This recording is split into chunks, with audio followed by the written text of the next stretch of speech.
I have been dead for 3 years. The Dog Emperor personally brought a Taoist priest to dig up my grave just to force me to work overtime and sort out the court's messy accounts from the past 3 years.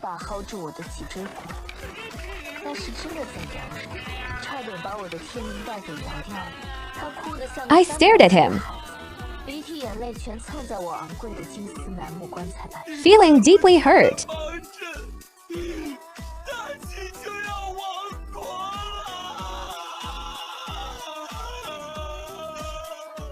Is your head buzzing? I could only use my remaining finger bones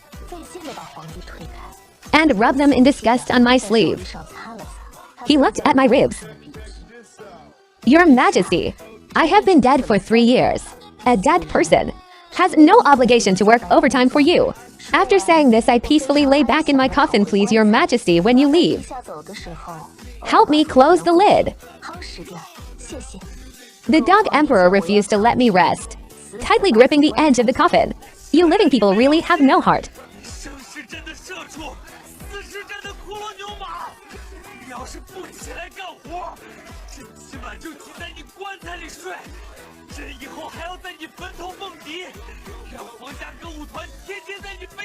So frustrating. I lay in the coffin, looking at the face above me. That shameless face of the Emperor. It is a good thing I did not have blood. Otherwise, I would definitely get an aneurysm from pure anger.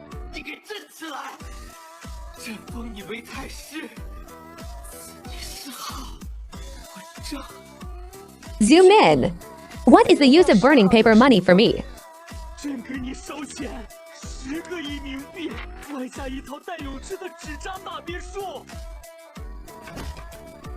Number. Recently the Bank of Heaven and Earth has inflation. What can a billion even buy? Are you trying to fool a ghost? Seeing me refuse to budge, the Emperor suddenly fell silent, following a rustling sound. He pulled out a colorful picture book from his robes and handed it directly to me. I know that when you were alive.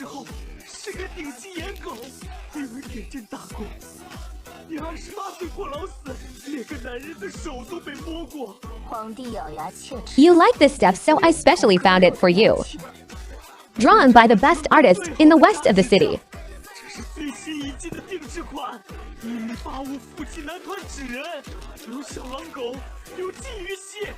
The wind and the imperial tune suddenly stopped the two.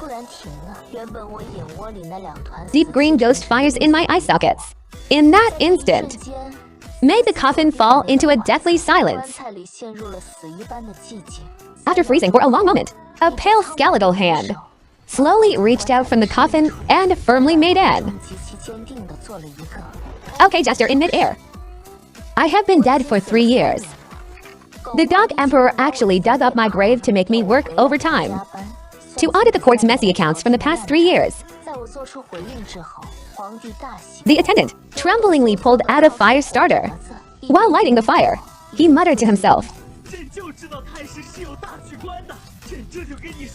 The flames swallowed the picture book as the light smoke curled upward. I stared fixedly at the smoke with my hollow eye sockets and subconsciously took a non-existent gulp. It is the scent of men even if they are paper-made. They are obedient men. All right, I lay back down in the coffin with my hands folded over my non-existent stomach and peacefully closed my eye sockets. The money is paid, the goods have arrived. Your Majesty, you can go back now.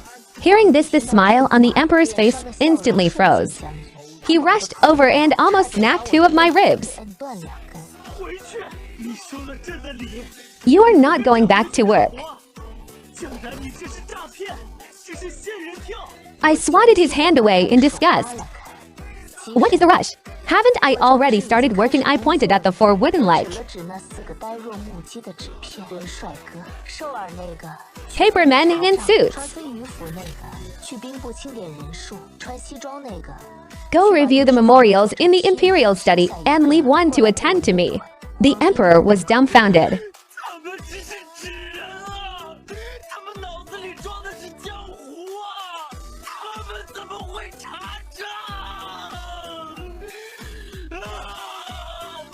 I rolled over, pointing the back of my skull at the Emperor. That is your problem. A dead person has no obligation to work. The emperor was trembling with anger. He looked at the four paper men who only knew how to giggle, and then looked at me who only wanted to lie flat. Suddenly, the dog emperor let out a cold laugh, and straight from his sleeve, he pulled out a bright yellow belt and, while gritting his teeth, he moved nimbly like tying up a hairy crab and suddenly got my upper body securely tied up.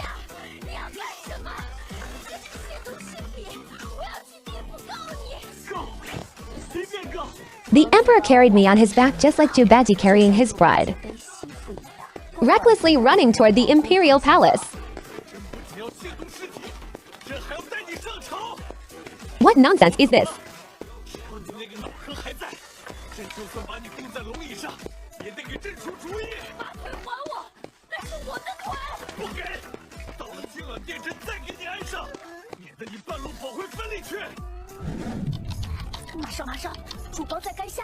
Very good no novel, thanks everyone for your support. I have been dead for 3 years. The dog emperor dug up my grave to force me to work overtime and sort out the messy accounts. I was carried into the imperial palace by the emperor. The civil and military officials were kneeling all over the floor, helplessly watching their emperor carrying a white skeleton, panting heavily as he climbed onto the dragon throne. The emperor threw me onto the dragon desk with a loud bang.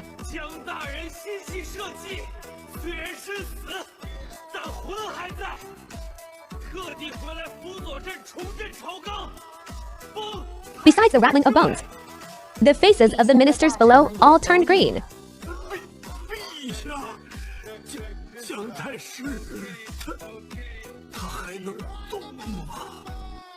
Get up! He shouted, rubbing his hands expectantly. It is nothing. I lay motionless on the desk. I have been dead for 3 years. If I still had to clock into work like a living person, wouldn't my 3 years of death be in vain? My current motto is whoever.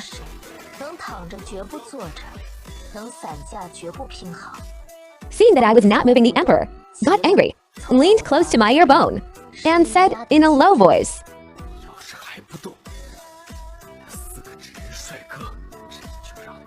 clang. Then, he gritted his teeth.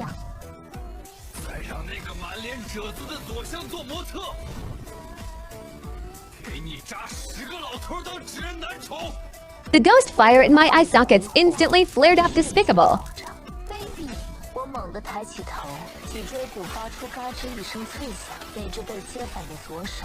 I eerily twisted my neck 180 degrees. Slapping the dragon desk fiercely, I said, 3 conditions. I adjusted my sitting posture.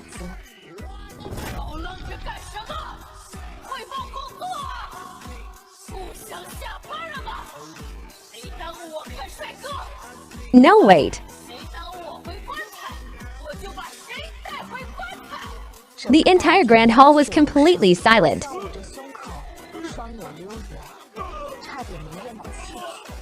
I was forcefully dragged by the emperor into the imperial study.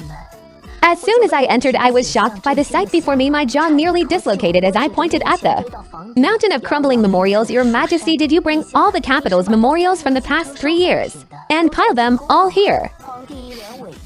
He even sniffled. His voice was choked with grievance.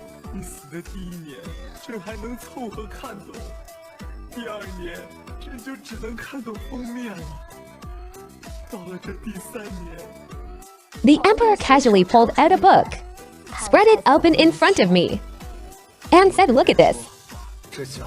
The handwriting was as messy as chicken scratches.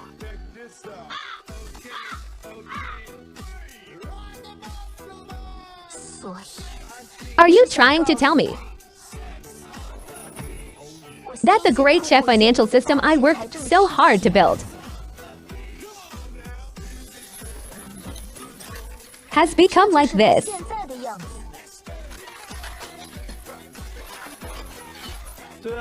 That is why I dug you up.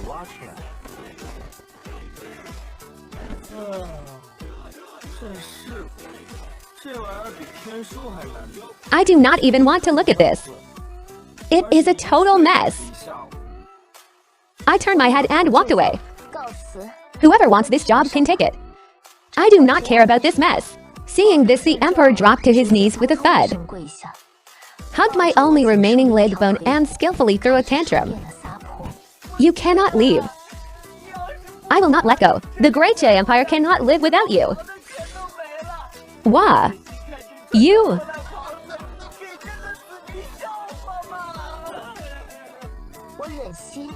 I am being very ruthless. Let go. Dead people have no worldly worries.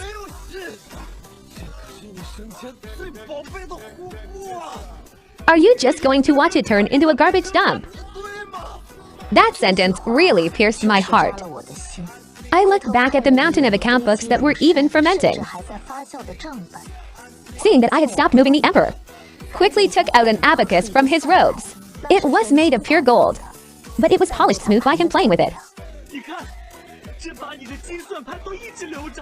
I play with it every day. I looked at that familiar abacus and then looked at that pile of garbage, like messy accounts.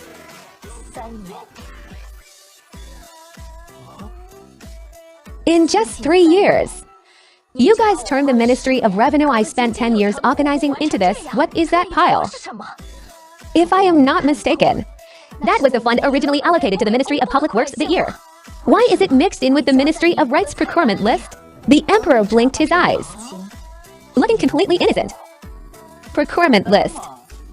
Looking at this bastard, I thought of my countless nights staying up until I went bald, pouring out my blood, sweat, and tears.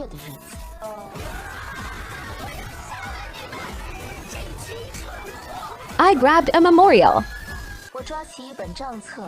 and slammed it fiercely on the dragon desk, using so much force that my left pinky bone flew right off, landing perfectly in the emperor's pen holder.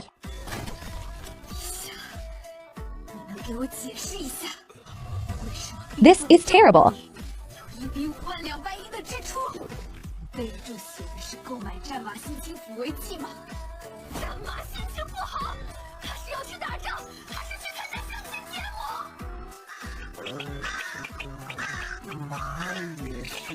How did it get like this?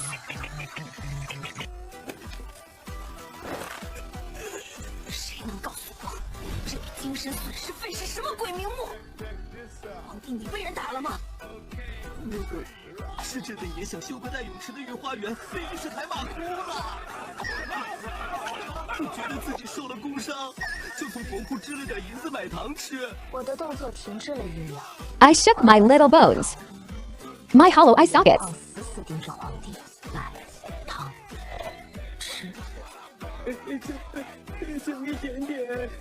Almost fell apart.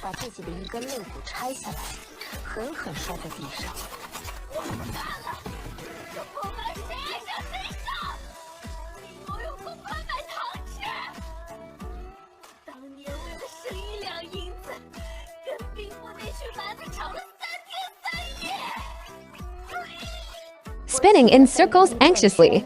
Bone.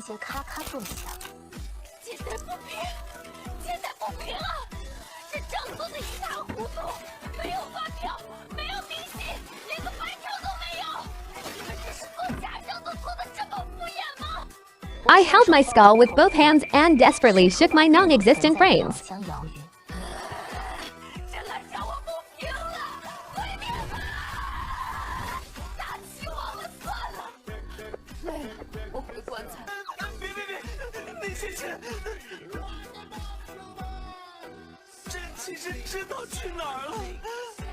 Wait.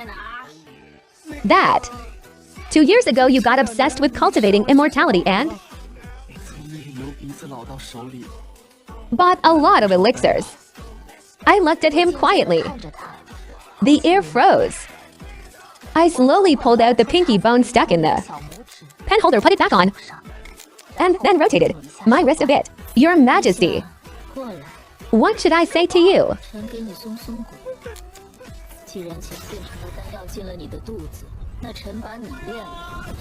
I should be able to melt this abacus down for gold to balance the accounts.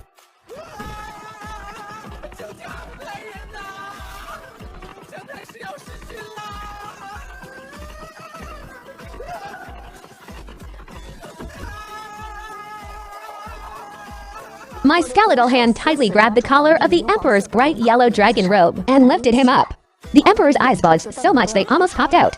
Suddenly a suffocating sound like a deflating balloon extremely abruptly broke. This tense, deathly silence, what is that sound?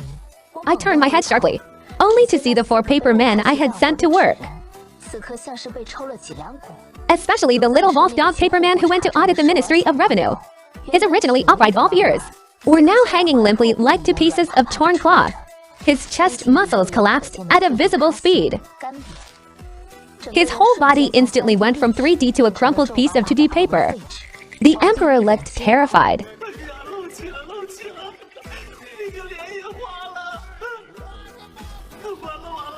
My voice had no inflection cold enough to freeze the surrounding air. Explain this.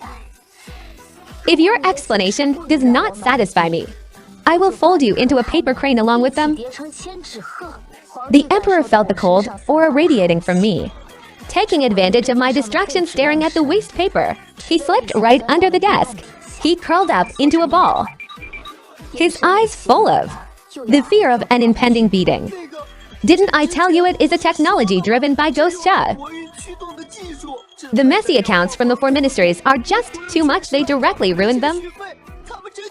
The auditing system crashed. I have never been so speechless in my life.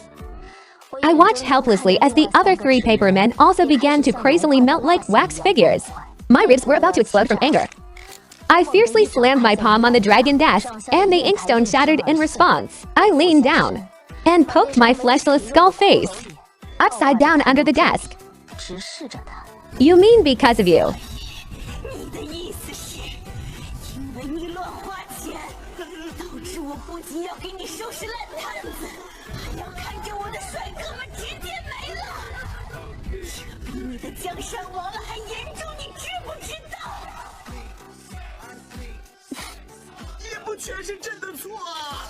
I let go.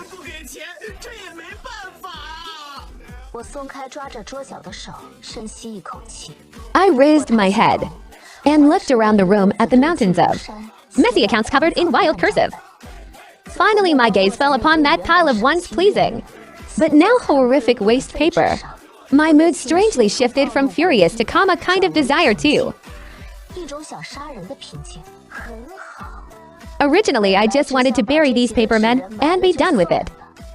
Now, I want to grind the Minister of Revenue into powder. To touch up my paper men's makeup. Move out. Lead the way to the Ministry of Revenue. I want to settle the accounts with them properly. When the Emperor and I stormed in, those officials were still discussing what to eat for dinner. Sitting with legs crossed without saying a word. I directly threw those fermenting rotten account books right at his face. The Vice Minister was so scared that his toothpick poked his mouth. Falling to the ground along with his chair, I grabbed the little wolf dog paper man behind me, shoved him in their faces, and said to them with a gloomy face, "Look, because your accounts do not balance, my male concubine now looks like an 80-year-old man." I grabbed the abacus on the table and my 5 finger bones flew over the beads, making a sound like a torrential rainstorm. I will give you 2 hours to turn those messy accounts into human language for me. The officials were so scared they knelt on the ground, trembling.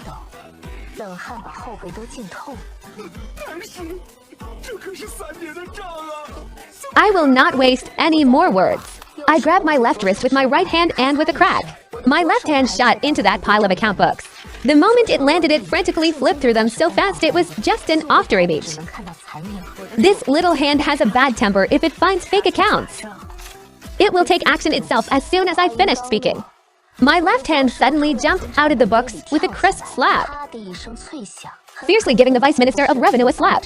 slapping him so hard he spun 3 times on the spot. Half of his face instantly swelled up after slapping him the left hand arrogantly.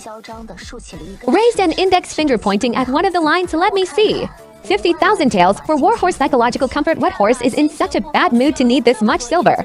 Did you hire a top courtesan to sing for the horses?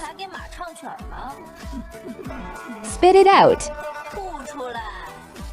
The vice minister held his highly swollen face with tears and snot flowing, speaking with a lisp. I will do it right away, but this hand.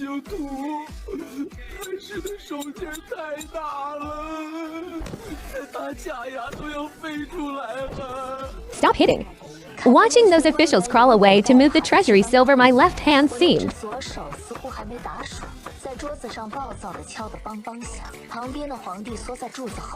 They looked at me as if I was some ancient mythical beast. I ignored them and coldly urged, hurry up, my hand cannot wait to slap someone. Although the Ministry of Revenue's money has arrived, facing the Emperor's heaven swallowing immortal cultivation money pit, it is still a drop in the bucket. Holding a vermilion pen, I was finalizing on the imperial desk that's still terribly red and glaring deficit. Every time I drew a circle on the account book, the Emperor beside me shuddered, seeing me put down the pen ready to ask for money. The Emperor's desire to survive was instantly maxed out. Before I could lash out, he beat me to it and changed the subject, saying, although paper men are nice, they are not real. Now I have a real one here. Do you want him? The Emperor said this, while swiftly pulling out from his sleeve a scroll and rolled it open with a swish.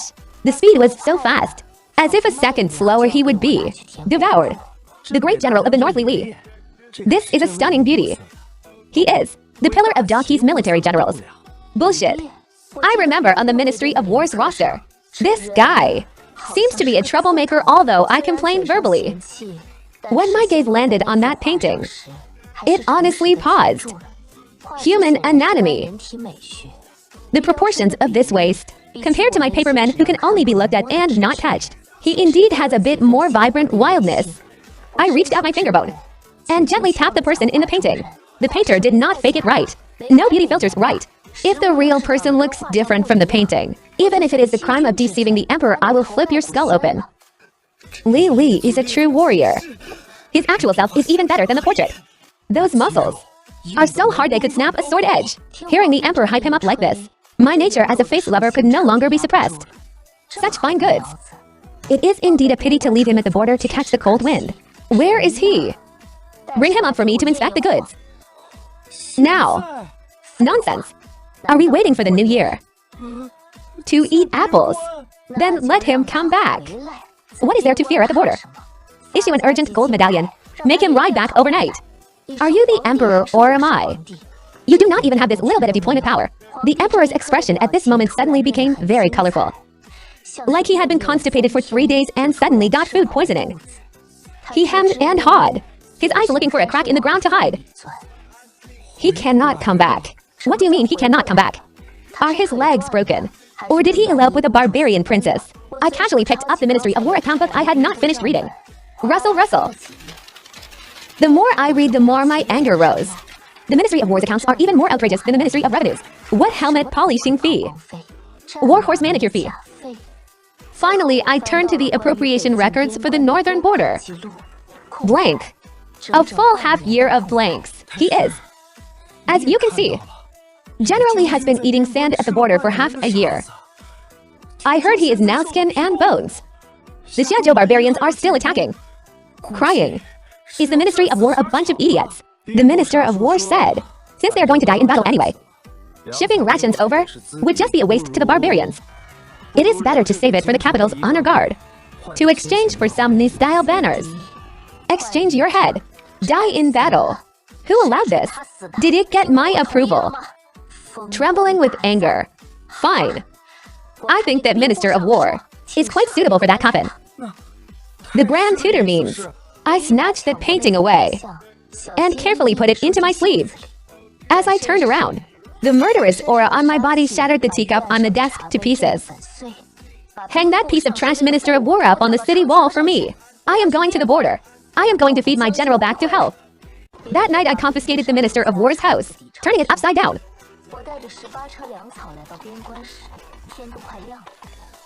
The sentry at the military camp gate saw a skeleton in a red robe. He rolled his eyes back. I rushed all the way through. The main commander, inside the tent. That legendary wild and untamed great general was currently huddled, gnawing on grass. He hastily hid his hand. The sound of him getting up, trying to maintain his last bit of dignity.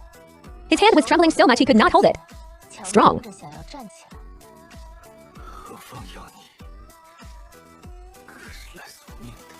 He tried to pull out, but these hands that used to be able to fully draw a stone bow could not even lift a sword now.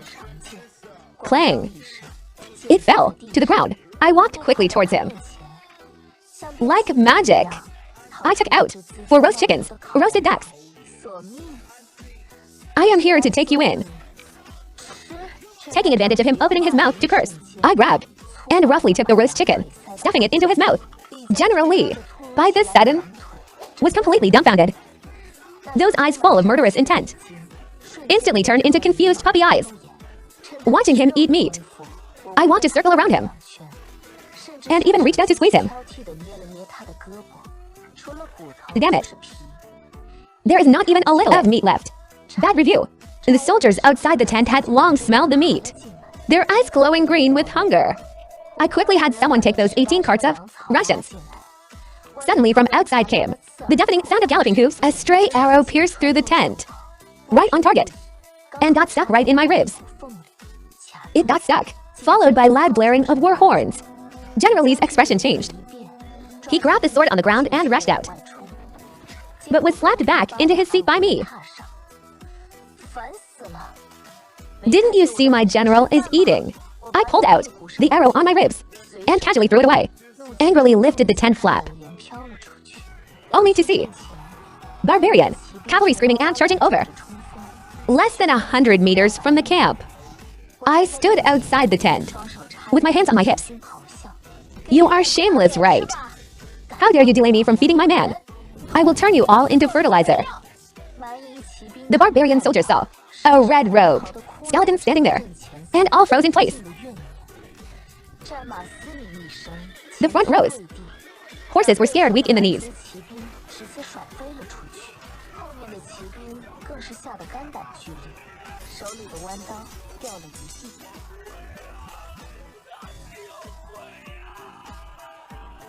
The just now fierce and aggressive enemy army instantly exploded in chaos, trampling each other while running back, wishing their parents had given them 2 more legs.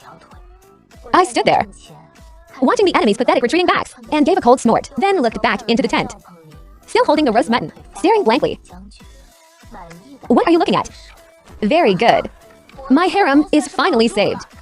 All troops hear my command. Today's task is not military drill, it is feasting. Within 3 days, you must feed the general's muscles back to him.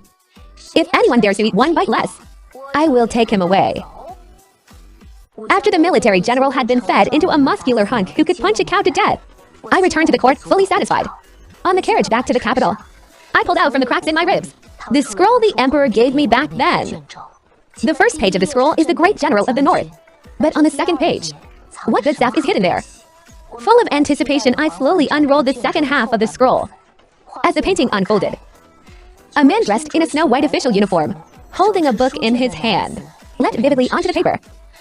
Those picturesque features, with a cold and noble aura, like a banished immortal untouched by earthly affairs, especially that aesthetic vibe of keeping strangers away in his eyes, was simply dancing crazily on my aesthetic sweet spot.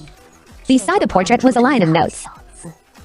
The new top scholar, current chief minister, Shen Qinglai, head of civil officials, cold and ascetic type. Very well. I want this model. Return to the capital. I am going to capture him. Carrying a heart full of passion and longing for the beauty, I rushed back to the morning court. But reality was like a loud slap, fiercely smacking my skull cap. Just as the morning court started, a sudden cross draft held through. I was happily staring at Shen Qinglai standing at the head of the civil officials, wanting to see the difference between the real person and the portrait.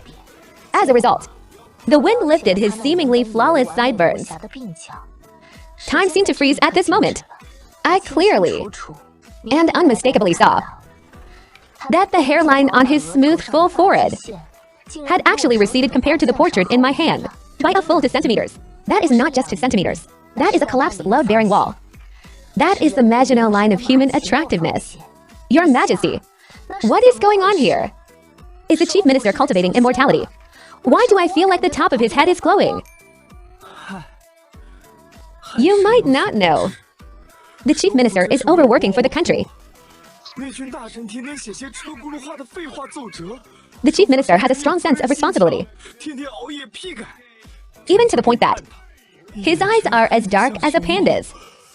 I reckon if he stays up for another 3 months, the top of his head will be completely barren of grass. Barren of grass. Putting these words on a cold immortal-like beauty is simply a horror story. I felt like my soul was splitting apart. I do not believe it. How could a beauty's hairline be so fragile? I must go to the crime scene myself to see. After morning court, I did not even say hello and charged straight into the Grand Secretariat. Before even entering the door, I smelled a strong scent of bitter coffee, mixed with medicated oil, the true smell of a corporate slave. Inside the room, the memorials were piled up as high as small graves. And that legendary beauty chief minister was currently buried in these graves. Like an emotionless memorial grading machine, I floated silently behind him. He was holding a vermilion pen, his brows tightly furrowed, his face as pale as paper. Right at this moment, a tragedy occurred. I saw him sigh softly and raise his hand to rub his temples.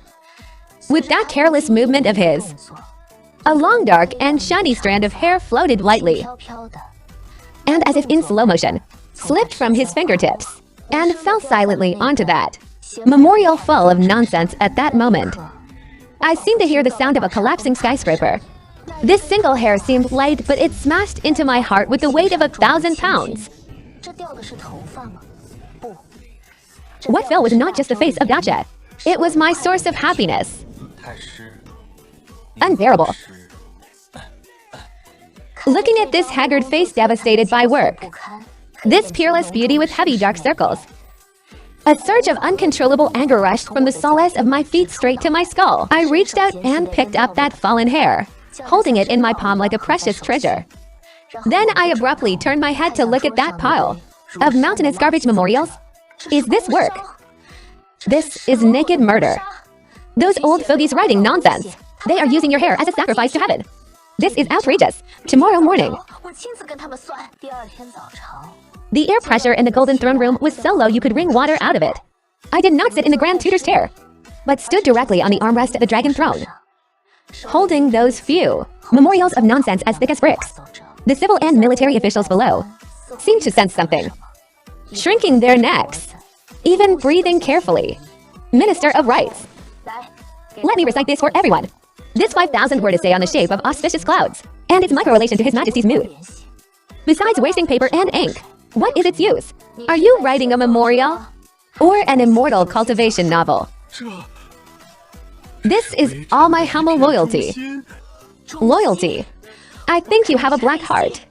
Because of your nonsense, the Chief Minister had to read for an extra half hour. Do you know what this means? The Minister of Rights was so scared, he dropped to his knees with a thud, trembling all over. I could not even be bothered to look at him, jumping straight down from the Dragon Throne, because I was too excited. I casually took off my own skull. Looking down from above, I pointed at the officials below. Listen to me carefully.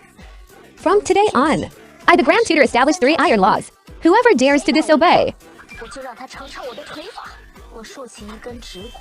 My gaze swept across the hall. Memorials must not exceed 300 words. Get straight to the point, or court is dismissed.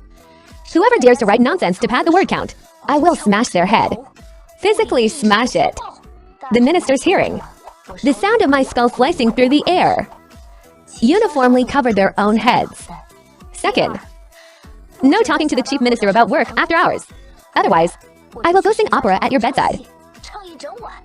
Third, and the most important point, if the Chief Minister loses one more strand of hair,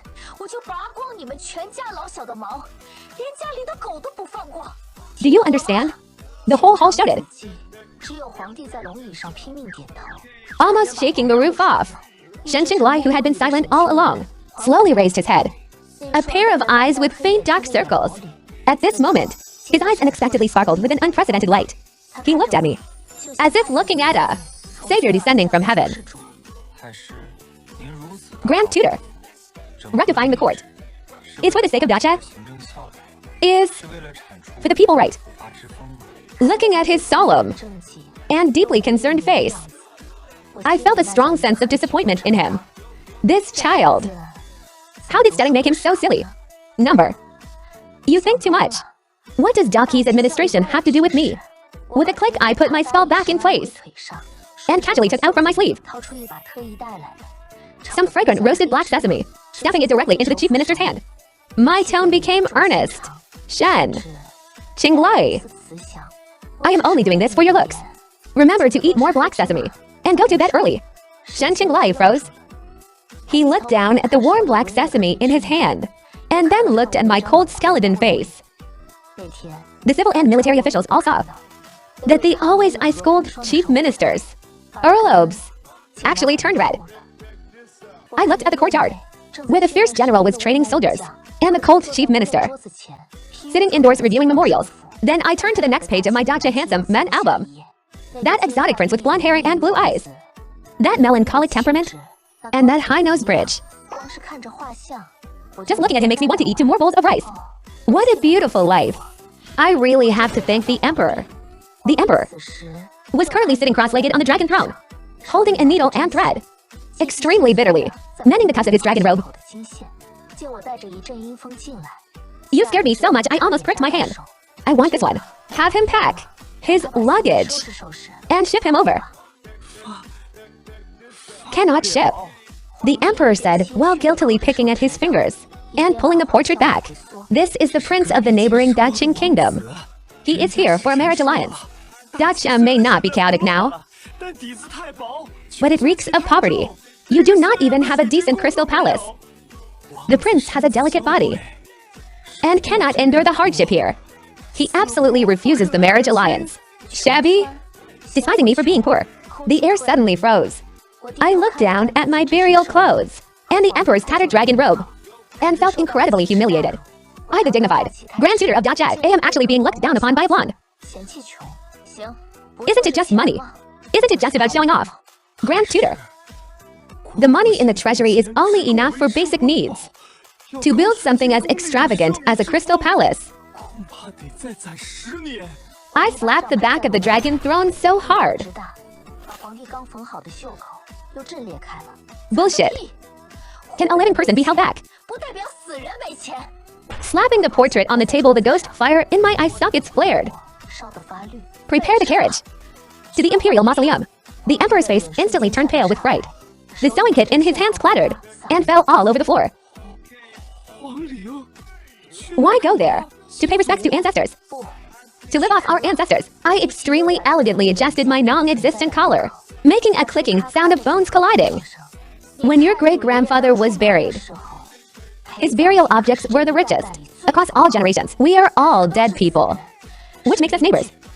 I am just going down to find the old man, to borrow some coffin savings. That is perfectly reasonable, right? Hearing this, the emperor bounced off the dragon throne with a hull scrambling to the door of the study. Looking like an octopus, he hugged the red-painted pillar tightly, with his feet kicking wildly in the air. Not going? Grand tutor, are you crazy? That is Emperor Goz's mausoleum. That is my great-grandfather. Digging up one's own ancestral grave will get you struck by lightning from heaven.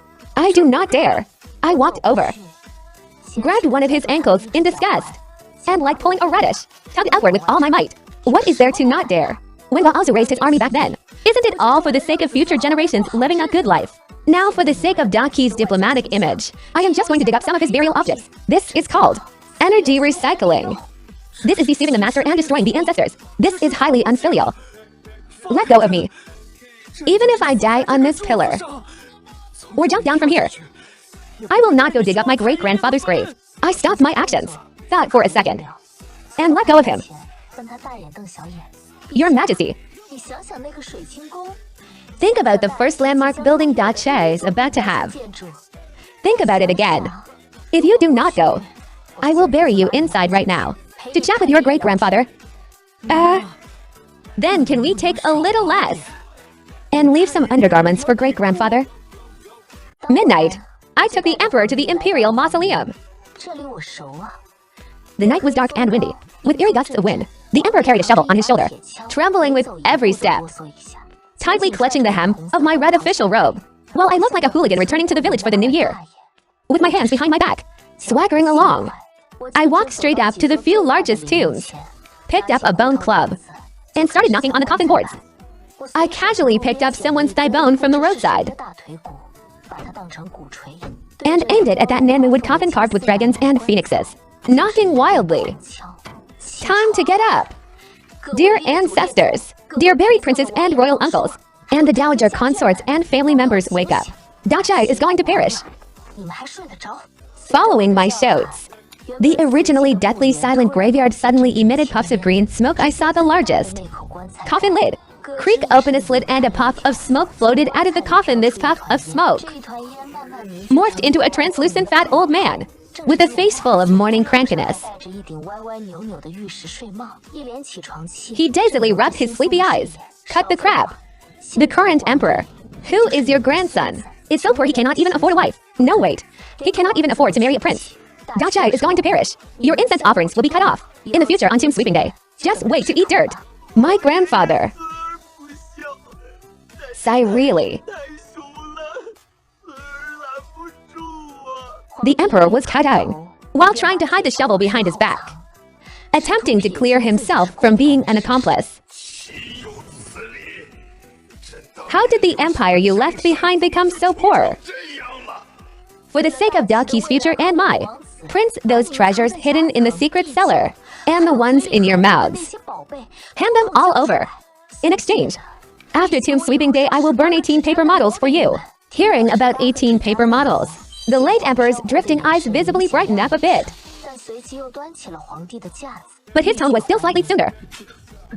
Not agreeing, I gave a cold laugh and reached my hand directly into the coffin. My bone hand fumbled around inside the coffin, making a teeth-grinding friction sound. Hey, then I will just go in and get them myself. After saying that, I directly lifted one leg, stepping on the edge of the coffin, posturing as if to crawl inside. After a period of friendly negotiation and physical intimidation, a vigorous underground crowdfunding campaign began. The entire imperial mausoleum was thrown into chaos with countless ghosts in python ropes scurrying away. I acted like a rent-collecting landlady pointing at the 8th prince. I know you embezzled a lot of military funds back then. Hand over your gold belt. And that dowager consort over there. Stop hiding. That jade cabbage is bigger than your head. By daybreak, a mountain of gold and antiques had piled up at the mausoleum entrance. Golden, heavy, and carrying the fragrance of soil, blinding the dog emperor's eyes. The emperor cried while hugging them tightly and willing to let go, and even rubbed his face on them, completely forgetting that he was the one shouting not to dig last night. Stop crying and hurry up and load the carts. Remember to burn those paper models for the late emperor. Get the latest styles. If you displease him, he will fly back on his own at night. I will burn 100 of them. After the crazy loot run, the imperial study turned into a treasury. Grand Tutor, now that we have money, can I upgrade the imperial kitchen a bit so I can eat dragon liver and phoenix marrow every day? Seeing his useless appearance,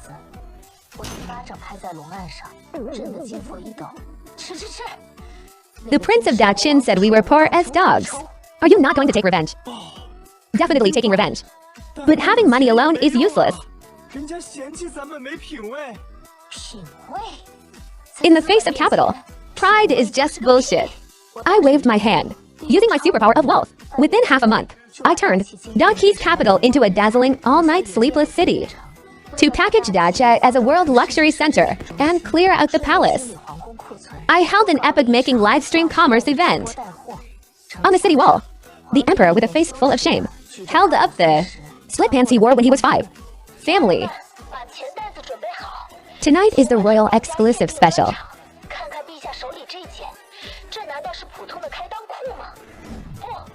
This is the true dragon breathable edition.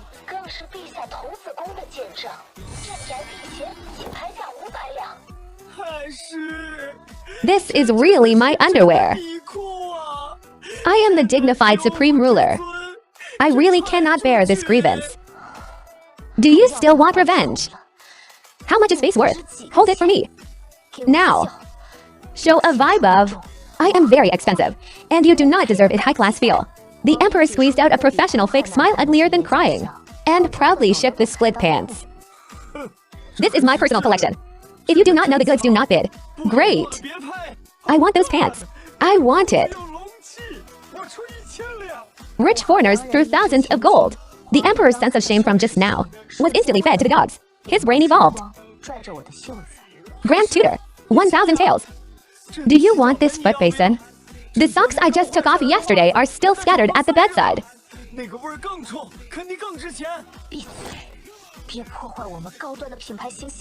The hunger marketing effect was excellent. The news spread. Prince Edward of Dutchin heard that Ducky's chamber pots were encrusted with diamonds. He took a boat overnight to come for the marriage alliance. At the pickup scene, he shamelessly rubbed his face desperately against my finger bones, like a little dog finding its favorite bone. Grand Tutor, I was blind before. How is this tacky? This is clearly a land flowing with milk and honey. I want to marry into your family. Even if I die, I will die here. With everything arranged, I return to the backyard, looking at my lined-up trophies. On the left is the wild type Li Lai, wiping his precious sword. On the right is the cold type Shen Xinglei, is drinking tea under the moon. In the middle is the exotic Prince Edward. Lying back in the coffin lined with green velvet at night, holding my handsome men catalog, laughing so hard my ribs are rattling. I do not need sleep. I have no body anxiety. I hold great power and sit on a huge harem. If every day could be this awesome, I am willing to be a skeleton for the rest of my life. If you ignore the fact that I am a skeleton, right now is definitely the peak of my ghost life. The richest woman in the underworld is lounging in the Grand Tutor's chair. On the left, the wild general Li Lai is peeling walnuts for me. On the right, the cold chief minister. In the middle, the exotic prince Edward is dancing a seductive dance for me. Not far away, that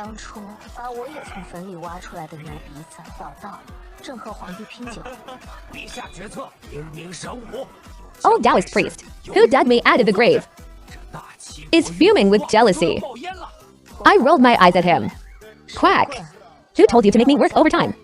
I am your karma. Then, with a teasing mindset.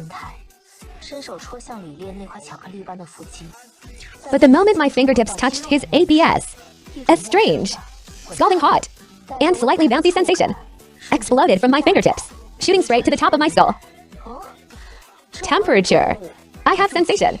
I pulled my hand back in horror, only to see that on my originally pale finger bones, a layer of pink flesh had actually grown.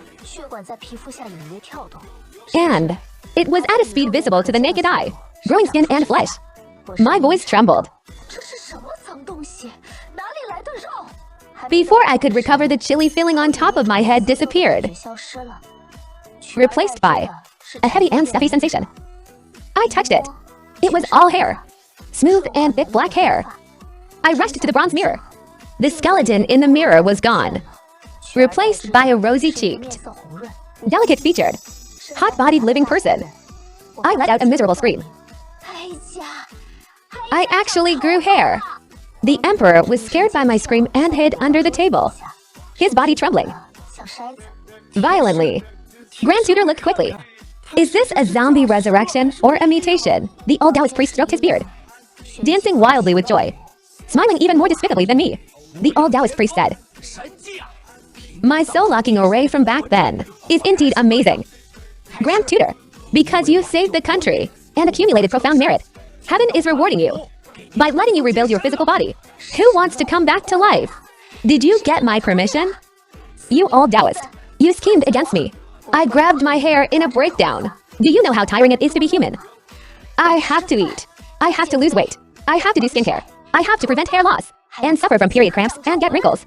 The most terrifying thing is, the way those three men look at me has changed. Before, they looked at me like a statue. Li Lai blushed to the root of his neck. Shen Xinglei wants to submit a memorial to propose. Marry me. Edward knelt on one knee, shouting wildly, Grand Tutor. And that damn dog emperor, looking over faintly, holding a pile of memorials in his hand. Grand Tutor. Then remember to clock in for work tomorrow, otherwise you will be marked as absent. I held up at the sky. Help. I worked my butt off for Dacha just to be an irresponsible rich ghost. Now it is all ruined. I want to delete my account and restart. A terrifying tragedy of rebuilding my physical body has passed. These 3 days, I lived a life worse than death. First is physical fatigue, like a water-soaked padded jacket, hanging heavily on my skeleton, pressing down so hard my cervical spine hurts. Secondly, the newly grown nerve endings are incredibly sensitive. My jaw almost dropped to my heels. I am. The most terrible thing is, I am hungry. Sinful. When I was a ghost, smelling some incense would make me full. Now my stomach feels like a bottomless pit. It seems my feelings were given in vain. I want to be a ghost again. My eyes sharpened. Since living is so exhausting, I will just eat myself to death. This way of dying is both enjoyable and decent. With my hair disheveled, like Sadako just crawling out of a well.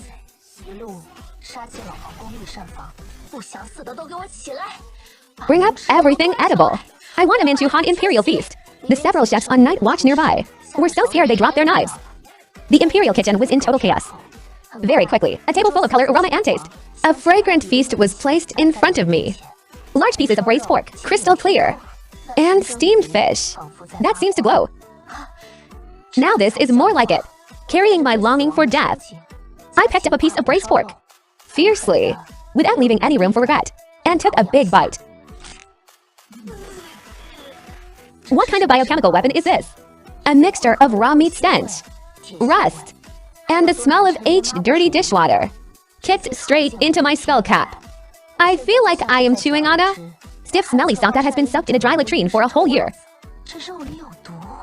So good my tongue is going to melt. Great-grandma. I see my great-grandma waving at me. I did not die successfully, but was disgusted back to life. This poison made me sprint all the way and barge into the Emperor's bedchamber. Get up! Explain this to me.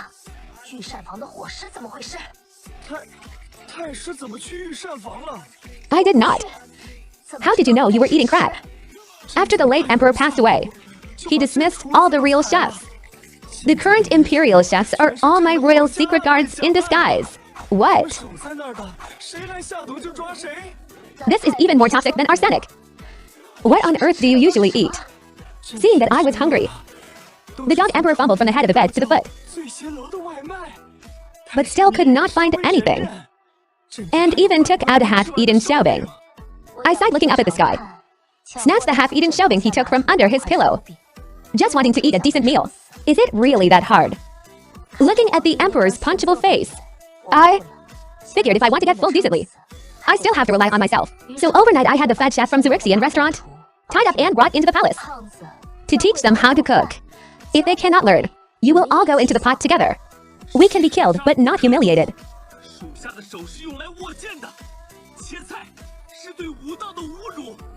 Grand Tutor, raising the broadsword. It looks like you are going to chop me. Isn't it just chopping vegetables? Looking at that group of proud martial artists, I revealed a friendly smile. I will provide room and board with a monthly salary of 100 taels.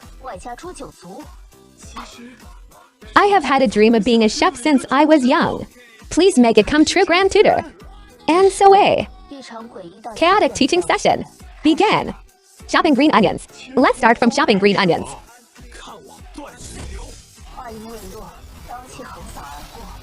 Swords and blades flashed. The chopping board along with the table underneath were neatly chopped into halves.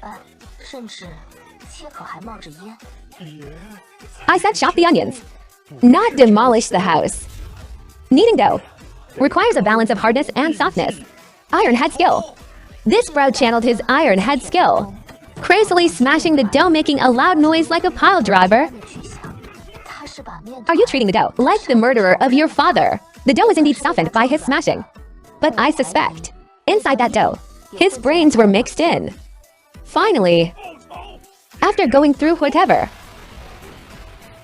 and blowing up 3 stoves, scaring away the fat chef twice, this combination of martial arts and culinary arts really gave birth to a miracle.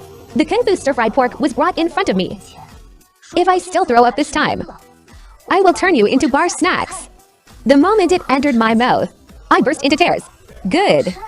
So delicious, it makes my soul leave my body. The ultimate tenderness and smoothness. And that ultimate chewiness. An overwhelmingly domineering mouthfeel. Another bowl. Another bucket. The emperor rushed over following the smell.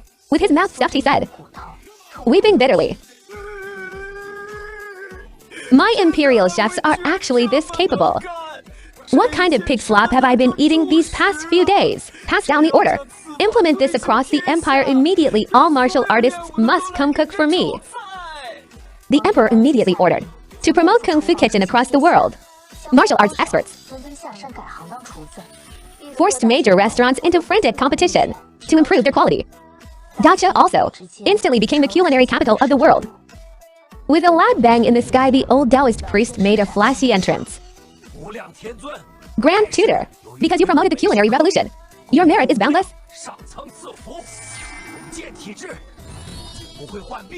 And you will not get fat no matter how much you eat. Holding a chicken leg. I froze in place. What? Cannot get fat.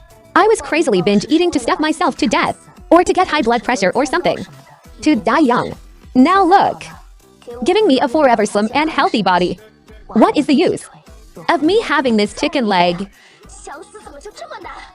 Sleepless city. Culinary capital. Now Dacha is incredibly popular. People from all over the world are flooding in. This directly led to the second biggest crisis after my resurrection. I want to skip work, but the roads are blocked.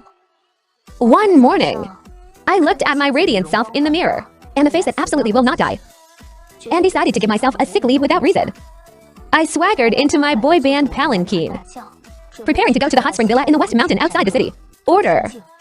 Move out. Target West Mountain. Full speed ahead. I was just fantasizing about my harem, and the happy times we would have together. I lifted the palanquin curtain to take a look.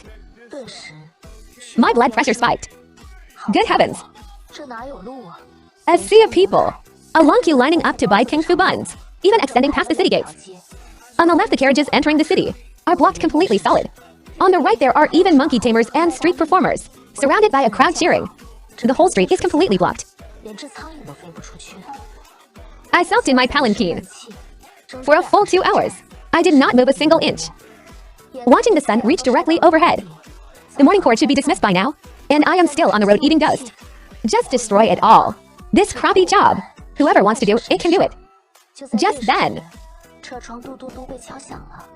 I turned my head and looked, only to see the emperor wearing casual clothes, holding a freshly bought hot pancake in his hand. Isn't this the Grand Tutor? Why didn't you attend court today? Can't you tell? I am skipping work. I can tell. I can tell. But Grand Tutor, take a look at this traffic. You won't be able to skip work after all. Since you cannot get out, why not get off, walk a few steps back to the palace, and work overtime? I just bought some soy milk. Get the hell out of here. If looks could kill. Dacha could change its emperor right now. Shut up. Drink it yourself. I was forcibly dragged back to the palace by the emperor with soy milk to work overtime. With a belly full of morning crankiness and road rage with nowhere to vent, I directly kicked open the doors of the Ministry of Public Works. The old Minister of Public Works. Immediately right now. The road is already straight. How can we improve it? Do you expect me to build the roads up to the sky? I really will build them up to the sky. I want to build three-dimensional transportation. I want to establish a comprehensive overpass system. Brilliant idea, brilliant idea. I will send people to build it immediately. And also, make a dedicated VIP lane for me. Whoever dares to block my path to skipping work again. I originally thought that taking over the Ministry of Public Works would pave my smooth path to skipping work. But I underestimated the Emperor's cunningness as a top-tier client.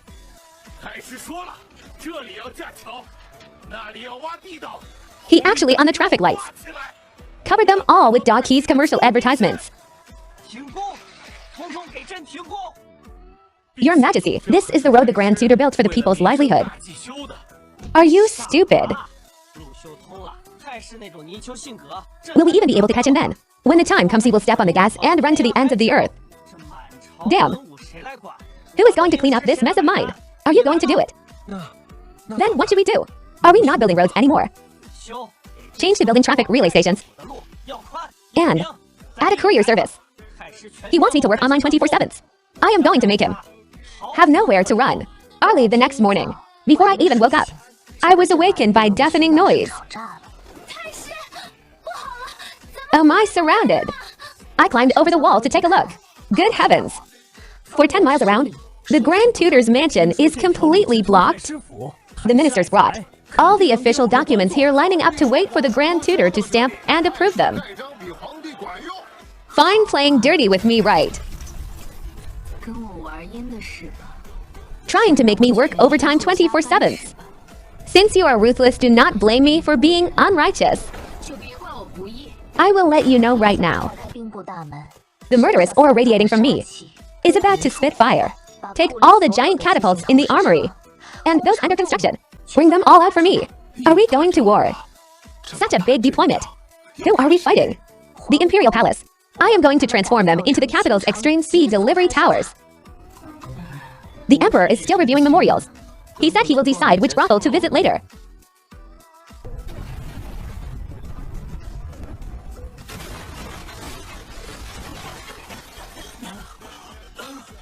Step down. What is this? Falling from the sky. The Emperor looked up and saw black dots filling the sky. Countless wooden boxes attached to parachutes, falling like raindrops.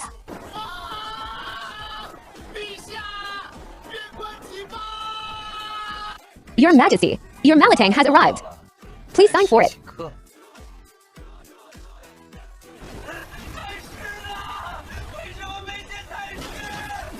I lay on the rocking chair, enjoying the boy band service.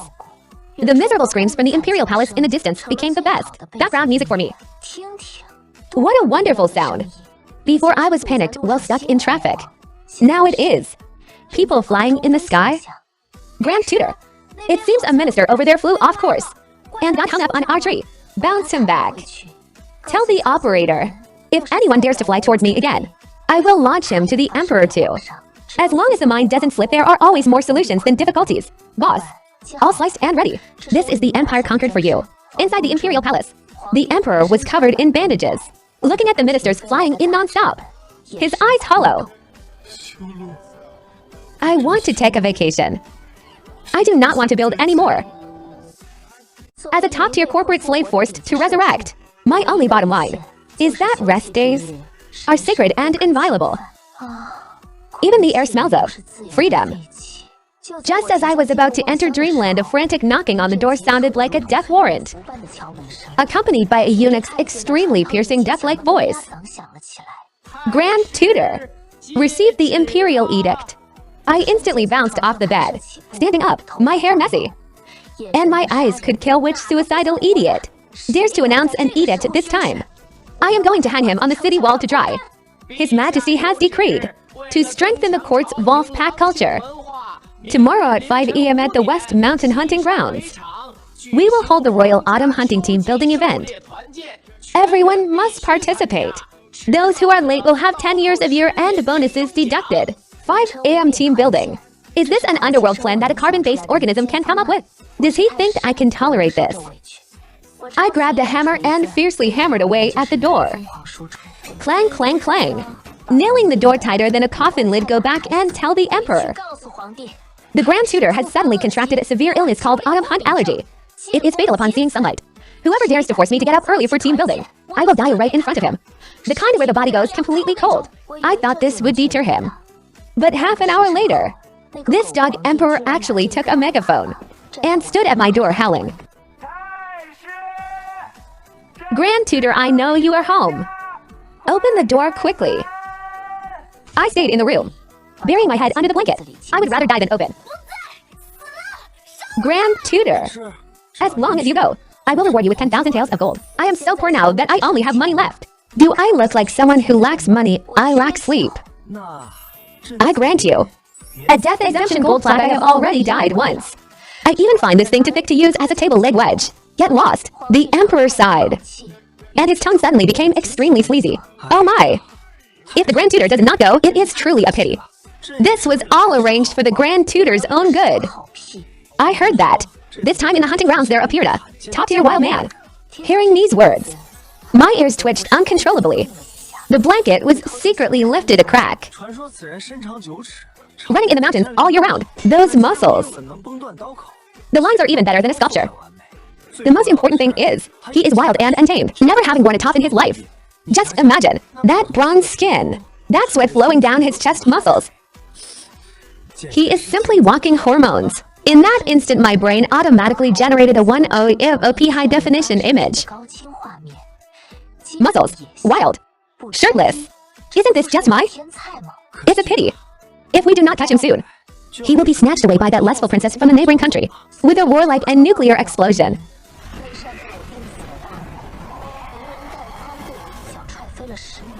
I'm wearing a full set of red riding gear with gold trim. Rushed out with a gaze like a hungry wolf pouncing on its prey. What are you still staring at, your majesty? Get the horse ready. That wild man. No, wait. That prey must be mine. Whoever fights me for him, I will fight them to the death. Arriving at the hunting grounds, I realized I had been scammed. This so-called passionate hunting was just a bunch of old ministers with one foot in the grave, riding skinny horses. There wasn't even a shirtless woodcutter in sight. I grabbed the emperor's collar and shook him like a rattle drum. Where is my wild man? Where is my wild muscular man? You are committing fraud. My wild man, my ass. I am exhausted. Not only did I not see any handsome guys, I also had to ride a horse under the blazing sun. I quit. I found a shitty patch of grass, casually dug a big hole, threw my unfinished roast chicken in as bait. The sit and wait hunting method. If I do not catch a handsome guy, I will not get up. I went to sleep. I slept so deeply the sky turned dark, until a dull thud woke me up. I slowly crawled up and peeked into the hole. At that moment, I heard my own heartbeat. What was squatting in the hole wasn't a beast, but a man covered in dirt, in tattered clothes, just as the dog emperor said. Although his bare upper body was covered in mud, those well-defined ABS and explosively powerful V-lines were clearly visible. He had my roast chicken in his mouth and suddenly looked up, revealing a pair of eyes as fierce and wary as a wolf, yet possessing a trace of wild beauty. That face, wild. It is indeed the missing great general of the North Li.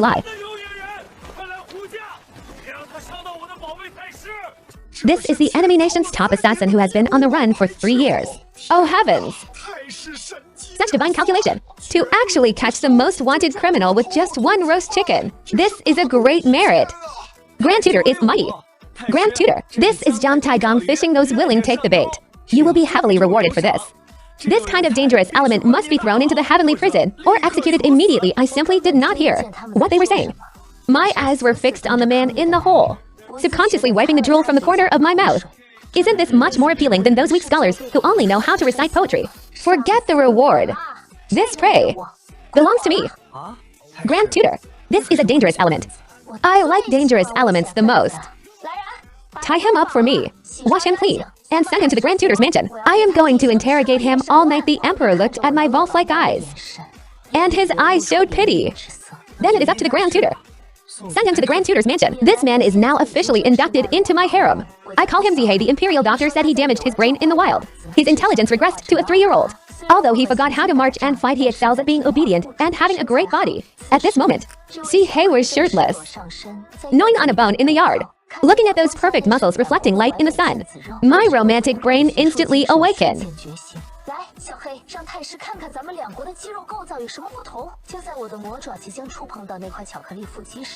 A duck-like voice rang out.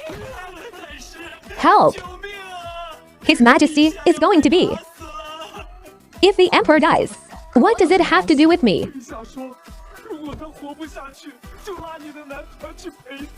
What audacity! How dare they scheme against me? So I stormed into the palace with burning frustration. As soon as I entered, I saw that dog emperor balancing a tea tray on his head, acting as a human tea table for someone, and sitting on the dragon throne was the Empress Dowager's most favored niece, Princess Balin. You finally came. Please save me.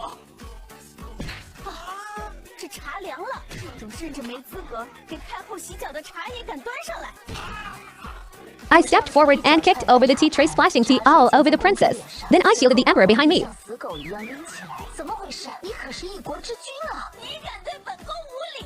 Do you not know that this entire imperial palace is my playground? I have seen people pull strings, but never someone dropping in out of nowhere. What I hate most in my life are Nepo babies. Hold it in.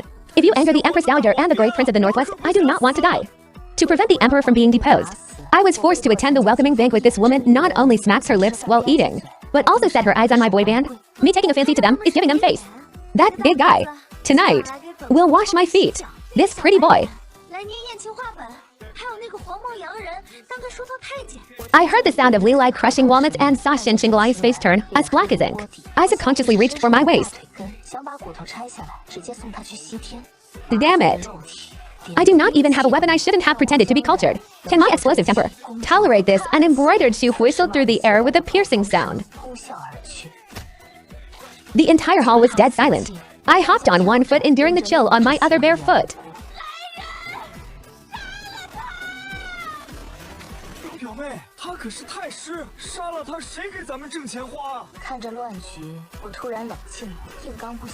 We will pack them up and send them to the princess's mansion right away. I turned around and made a hand signal to my boy band, who were exuding murderous intent. I sent the boy band to the princess's mansion. Princess Balin thought I had chickened out, but little did she know.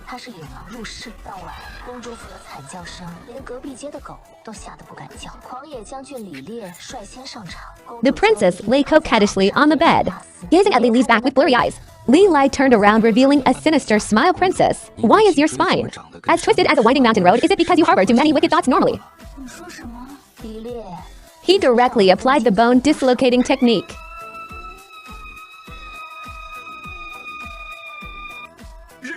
Screaming is useless. This move is called Rhino gazing at the moon. Take this. Ouch, my waist is going to break.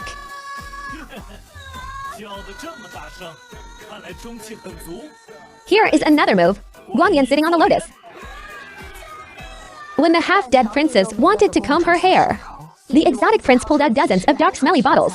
Oh my god, princess, your face is swollen like a steamed bun. You must use this jar of Dead Sea black mud to apply on it. Apply it on. You won't apply it. Are you looking down on our Dutching kingdom? Do you want to start a war? Someone plaster the princess's face. With her face plastered with that indescribable smelly mud, she was forced to wash feet while being held down. The princess finally wanted to sleep. Shen Qinglai brought a small stool and sat outside the door. Using a homemade megaphone, he read aloud the intellects and the mantra for clearing the heart and lessening desires. Shut up! How can you sleep at your age? Do you have any ambition? Think back to those days. The late emperor died prematurely precisely because of his greed for pleasure and excessive indulgence. The princess broke down. How can I still enjoy exclusively my paper boy band?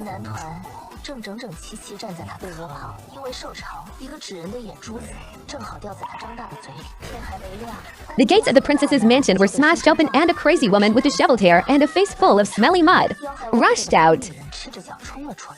The princess's carriage sped away, leaving sparks on the ground as if being chased by a T-Rex. The emperor and I were holding a chicken leg each, watching the show. Young people nowadays have such poor psychological resilience. Grand tutor. Weren't we a bit too mean? Then you can keep her. Bring the boy band back and give them a bonus. Extra chicken legs. The capital experienced a rare heatwave unseen in 50 years. If a normal summer is a steamer, then now is a giant, crazily heating air fryer. And I, a damn resurrected corpse, was facing the biggest crisis of my ghost life. It is so hot. I feel like my body smells like cumin. This heat is not normal heat. It is like tossing a piece of pork belly into a microwave and spinning it 3 times. My skin started to get sticky. My joints felt like they were stuffed with asbestos. What's even worse is, I got my period. Ah. I used to have foresighted ventilation. Who invented resurrection? Who invented period cramps? Ah. Is this a torture a carbon-based organism can endure? In order not to really turn into a puddle of corpse water on the spot, I decided to enter the palace to find the emperor. After all, in this world, only the imperial palace Has an ice cellar. Give me the ice blocks. Without ice blocks, I will die right here. Where is everyone? The Imperial City was empty. But with my extreme sensitivity to cold air, I found behind the bookshelf a trace of extremely precious coolness. My eyes instantly glowed green. Pushing open the bookshelf, gusts of cool wind brushed against my skull cap. Good boy. Behind the bookshelf is a hidden Imperial ice cellar. That heartless dog emperor was sitting in the deepest part of the ice cellar, holding half an iced watermelon in his arms, looking full of enjoyment. Ah, how did you find this place? There is no room here. No room. I think you take up quite a bit of space. The desire to survive made me burst out with astonishing combat power. Without another word, I rushed up. With a heavy plop, I fiercely squeezed onto that largest ice block. That is my dragon seat. This is overstepping your bounds. I am about to melt from the heat. Who cares about overstepping bounds? Go away. Do not let your body temperature pollute my cold air. After an undignified turf war, we finally reached a truce agreement. Each person leaning against one side of the ice block. I pressed my face against the ice block, feeling my soul finally return to my body. This is the temperature a corpse should have. This feels like home. Your Majesty. The ice. Wait. The ice delivery carriage on the road flipped into the river and all the ice is gone, turned into boiling water. The remaining ice can only last for 2 days. A once-in-a-century drought? To pray for rain. The old Taoist priest came up with a terrible idea. He said I have an ultimate yin physique and must be placed on the altar as a primer. Under the 42-degree scorching sun, I wore heavy sacrificial robes, like a roast suckling pig waiting to be slaughtered, sitting cross-legged on the altar. Supreme Lord Laozi, hurry like the law commands. I saw him light a circle of huge braziers around me. This blazing true fire directly pushed my perceived temperature up to 60 degrees. Endure it. Think of the common people. The rain is coming soon. I crushed my back molars. Sweat washed away the foundation on my face like a waterfall. To hell with the common people. What rain are we praying for? Look at the sweat I am shedding. You could raise fish on the altar here.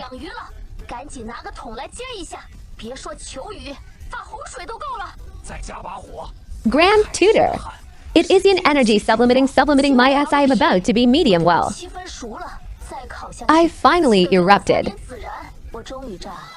and kicked over the brazier. I quit. I am done. Get out of the way. For the common people, I pointed at the emperor hiding under the sunshade as to lines of hot sweat streamed down my face. What sign did I commit in my past life to be a beast of burden in your dache? I was obviously already dead. Who dug me out? Who insisted on reviving me to work overtime? Dead but still poor. Alive and forced to be steamed like teppanyaki. Is this something a human would do? I furiously overturned the altar and walked away. To hell with the common people. I am going home right now. I will kill whoever tries to stop me. I rushed all the way back to the Grand Tutor's mansion and kicked the door shut. It is boiling hot. Since the first day of my resurrection, I have not had a single good day. Not only do I have to rush where KP is and get my period, now I am even being steamed like a BBQ pork bun. The burning heat deep in my bones made me completely lose my mind.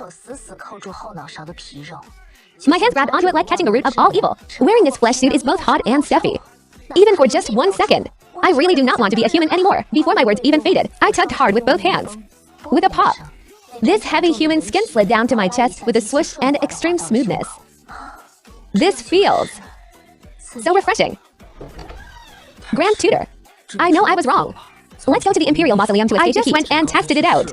Grandpa Emperor's coffin lid is incredibly cool. With such a big coffin, we can both fit if we squeeze. The Emperor's voice stopped abruptly like a pinched chicken neck.